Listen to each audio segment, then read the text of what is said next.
Hey guys, a couple months ago I made a video in regards to my 1025R. I was kind of disappointed in the lift capacity of this thing. The dealer told me it was good for 900 pounds, whatever it was, 9 something, I don't know, and change. I was like, hey, this, all I want to do is be able to lift off motors, big blocks off the back of a truck. Oh yeah, buddy, you'll be good to go. So he sang me a song. The day I signed the contract, and after that, he told me they're no longer a John Deere dealership. So basically, whatever, it is what it is. I love this thing. I was looking at upgrading to a 2018 2038R. The issue is with the 220R arms and the 270 backhoe, in Canadian dollars, guys, it was going to cost me $15,000 to $17,000 more. That's a lot of money for basically only being able to lift up an extra, a couple 100 pounds, 300 pounds. So, and the offer, I called today actually. And basically, if I want to upgrade, this only got 80 hours on it. If I want to upgrade, I'm looking at dropping, with the trade-in, everything, I'd have to cough up $27,000. That's almost like 10 grand for every 100 pounds of lift, because the front 220R, I think, is good for 1,200 pounds. So it's only good for 300-400 pounds more. It's a no-brainer. I'd be better off buying a Case 580 for 20 grand Canadian. They're all over the place. Anyway, so the big dilemma was, I lift a lot of engines off the back of trucks and stuff and off the ground. I had a big block motor for my RV. I had a hard time picking it up. I had to basically, lift it. It wouldn't hold it. I have counterbalanced the back. Long story short, couldn't lift it. So I went online. I did a video. I'll post up soon, but I just want to give a quick little heads up. I built the gauge from Princess Auto. It was like 70 bucks Canadian. I was gonna buy, I forget the guy's name, no hooks, I forget his name. I was gonna buy his gauge. The problem was, it's 60 bucks US plus shipping.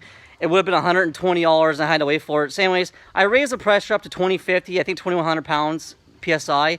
I've been running like this now for about a month and a half, and I've been moving lots of dirt. I find personally, the bucket on the John Deere is too big for the tractor. We always want bigger, but I find the bucket that this thing comes with is a little bit too big.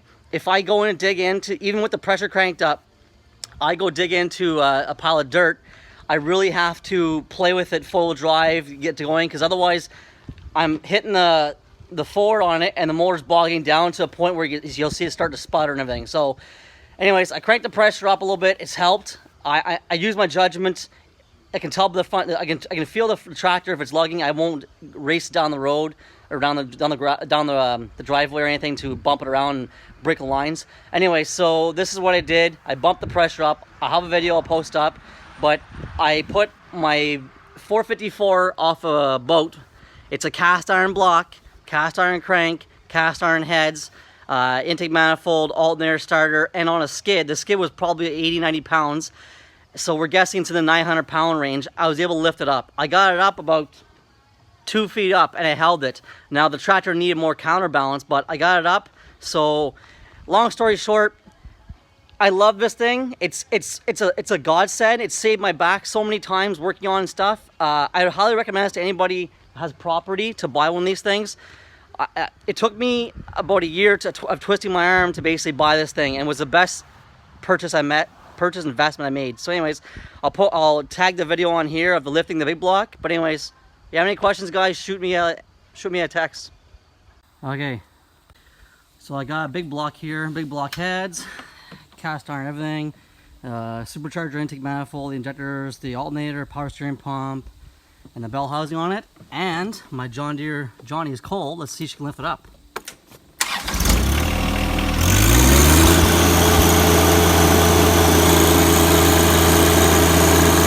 I am happy.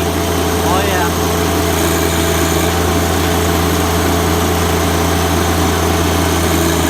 Can't curl though.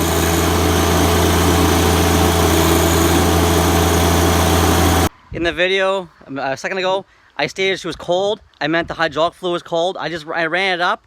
I find this thing here, if I need to lift anything heavy, I make sure that I warm her up, but she's not like really warm. If you've been using this thing for a while, like, an hour or two here and there, lifting a lot of stuff up, and you go lift something heavy, it ain't gonna happen. I find when the hydraulic fluid is just a little bit warm, she'll lift a lot more. I'm talking like almost 100 pounds more lift.